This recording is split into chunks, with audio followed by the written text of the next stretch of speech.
Hi guys, collegemunji.com ഒരു പുതിയ എപ്പിസോഡിലേക്ക് ഏവർക്കും സ്വാഗതം. നമ്മൾ ഇന്നിവിടെ ഡിസ്കസ് ചെയ്യാൻ പോകുന്ന യനപോയ മെഡിക്കൽ കോളേജിനെ പറ്റിയാണ്. അവരുടെ admission process, fee structure, NRI, management കോട്ട, ഇതൊക്കെയാണ് നമ്മൾ ഈ ഒരു വീഡിയോയിലൂടെ സംസാരിക്കാൻ പോകുന്നത്. യനപോയ മെഡിക്കൽ കോളേജ് 1999 സ്ഥാപിതമായി. ബിരുദങ്ങൾ നൽകുന്നതിനായി Rajiv Gandhi university of health science ബാംഗ്ലൂരുമായി അഫിലിയേറ്റഡ് ചെയ്തു. 100 MBBS വിദ്യാർത്ഥികളുടെ ഒരു ബാച്ചിൽ 1999 പ്രവേശനം ലഭിച്ചു. 2005 മെഡിക്കൽ കൗൺസിൽ ഓഫ് ഇന്ത്യയുടെ അനുമതി നേടിയ ശേഷം 7 ഡിപ്പാർട്ട്മെന്റിൽ പോസ്റ്റ് ഗ്രാജുവേറ്റ് സ്റ്റാർട്ടും ചെയ്തു.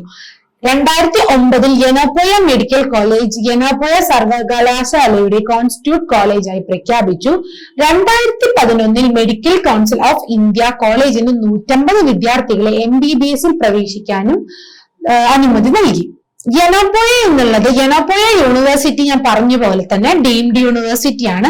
ഇവര് 950 ബെഡഡ് ഹോസ്പിറ്റലും കൂടിയാണ്. അതുപോലെ തന്നെ NIRF റാങ്കിങ് വരുന്നത് 97 ആണ്. NIRF റാങ്കിങ് വരുന്നത്. NAC ഗ്രേഡ് വരുന്നത് A+ ആണ്. ഇനി ഇവരുടെ സീറ്റ് മെട്രിക്സ് നോക്കുകയാണെന്നുണ്ടെങ്കിൽ, സീറ്റ് അവൈലബിലിറ്റി നോക്കുകയാണെന്നുണ്ടെങ്കിൽ ഇവർക്ക് 4 കാറ്റഗറി ആയിട്ടാണ് ഇവർക്ക് തിരിച്ചേക്കുന്നത്. സ്റ്റേറ്റ്, മാനേജ്മെന്റ്, മുസ്ലിം മൈനോറിറ്റി, NRI.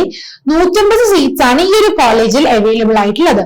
സ്റ്റേറ്റ് നോക്കുകയാണെന്നുണ്ടെങ്കിൽ KEA ത്രൂ ആണ് നിങ്ങൾക്ക് അവിടെ അഡ്മിഷൻ എടുക്കാൻ പോകാൻ പറ്റുള്ളൂ. മീൻസ് കർണാടക സ്റ്റുഡൻസിന് KEA ത്രൂ നിങ്ങൾക്ക് കയറാൻ പറ്റും. 12 സീറ്റ്സ് ആണ് അവിടെ ഉള്ളത്.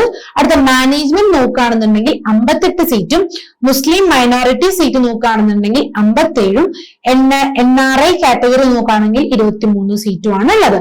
ഇപ്പോ സ്റ്റേറ്റ് 12 സീറ്റ്സിലുള്ള KEA മീൻസ് കർണാടക സ്റ്റുഡൻസിനായിരിക്കും കൂടുതൽ പ്രയോറിറ്റി ഉണ്ടായിരിക്കുക. സോ ആ എക്സാം എഴുതി വരുന്ന കുട്ടികൾക്കായിരിക്കും നിങ്ങൾക്ക് 12 സീറ്റിലേക്ക് അവൈലബിൾ ആയിട്ട് കയറാൻ പറ്റും. ഇപ്പൊ മാനേജ്മെന്റ് നോക്കുകയാണെന്നുണ്ടെങ്കിൽ ത്രൂ MCC ആണ്. മുസ്ലിം മൈനോറിറ്റി നോക്കുകയാണെന്നുണ്ടെങ്കിൽ മുസ്ലിം മൈനോറിറ്റി കുട്ടികൾക്ക് കൂടുതൽ പ്രയോറിറ്റി കിട്ടും. സോ നിങ്ങൾ ത്രൂ MCC പോവാണെന്നുണ്ടെങ്കിൽ 57 സീറ്റിൽ നിങ്ങൾക്ക് ഒരു സീറ്റ് കിട്ടുന്നതായിരിക്കും. പിന്നെ NRI കാറ്റഗറി നോക്കുന്ന കുട്ടികളാണെന്നുണ്ടെങ്കിൽ 23 സീറ്റ്സ് ആണ് അവിടെ ഉള്ളത്. സോ MCC ത്രൂ ആണ് നിങ്ങൾക്ക് പോകാൻ പറ്റുള്ളൂ. ഇനി ഇവരുടെ ഫീ കോഴ്സ് ട്യൂഷൻ ഫീസ് ഒക്കെ നോക്കുകയാണെന്നുണ്ടെങ്കിൽ 1 CR ആണ് ഈ 5 വർഷത്തേക്ക് നിങ്ങൾക്ക് വരിക.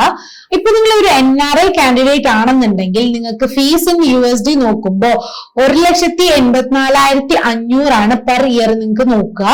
സോ അതും US ഡോളേഴ്സിലാണ്. ഇനി നിങ്ങൾക്ക് യനപോയിൽ അഡ്മിഷൻ എടുക്കാൻ ആഗ്രഹിക്കുന്ന കുട്ടികളാണെന്നുണ്ടെങ്കിൽ ഈ ഡോക്യുമെന്റ്സ് ഒക്കെയാണ് നിങ്ങൾക്ക് റിക്വയർഡ് ആയിട്ട് വരിക. നിങ്ങൾക്ക് NEET UG അലോട്ട്മെന്റ് ലെറ്റർ വേണം, NEET score card and rank letter വേണം, 10th standard marks card, 12th standard marks card, transfer certificate, conduct certificate, migration certificate, physical fitness certificate, blood group certificate, category certificate, Aadhaar card copy of the student, PAN card copy of the parent, photograph plus 3 attest കോപ്പിയും കൂടി നിങ്ങളുടെ കയ്യിലുണ്ടായിരിക്കണം. ഇപ്പൊ additional four NRI candidate, നിങ്ങൾ ഒരു NRI candidate ആണെന്നുണ്ടെങ്കിൽ passport copy of the parent residential certificate issued by the embassy of the country, employment certificate of the parent, income tax documents required as per the income tax. So അതും plus attest copy നിങ്ങളുടെ കയ്യിൽ ഉണ്ടായിരിക്കണം. So ഇനി എന്തെങ്കിലും ഡൗട്ടോ, ഇനി എന്തെങ്കിലും അഡ്മിഷനും enquiry MBBS BDS admission എടുക്കാൻ ആഗ്രഹിക്കുന്ന വിദ്യാർത്ഥികളാണെന്നുണ്ടെങ്കിൽ ഈ സ്ക്രീനിൽ കാണുന്ന നമ്പറിലേക്ക് നമ്മളെ കോൺടാക്ട് ചെയ്യോ. നമുക്ക് നിങ്ങളെ ഹെൽപ്പ് ചെയ്യാൻ പറ്റുന്നതായിരിക്കും. So thank you.